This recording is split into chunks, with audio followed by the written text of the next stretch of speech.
తెలంగాణలోని గ్రామాల్లో జరుగుతున్న అభివృద్ధి అంతా కేంద్ర ప్రభుత్వ నిధులతోనే జరుగుతుందని కేంద్ర మంత్రి బండి సంజయ్ అన్నారు.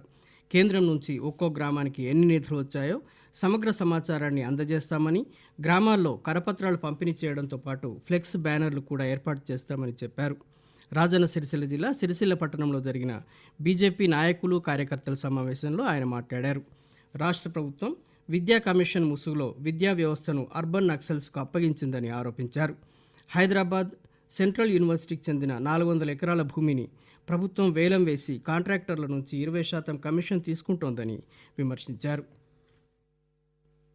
మోడీ గారి ప్రభుత్వం ఇలా గ్రామాలను నిధులిస్తున్నారు. మనం ఇలా మా గ్రామానికి సడక్ యోజన ద్వారా రోడ్లు వచ్చినాయి, ప్రకృతి వనం వచ్చింది, టాయిలెట్స్ కట్టింది, శ్మశాన వాటికలు కట్టింది, పేదలకు బియ్యం వచ్చేది, సిలిండర్లు ఇచ్చేది, మా గ్రామంలో లైట్లు వచ్చినాయి. మా గ్రామంలో ఇంతో అంతో అభివృద్ధి జరిగిందంటే కేవలం నరేంద్ర మోడీ గారి ప్రభుత్వం వల్లనే. కాబట్టి ఇలా స్థానిక సంస్థలు ఎన్నికలు జరపడానికి కాంగ్రెస్ పార్టీ భయపడుతున్నది.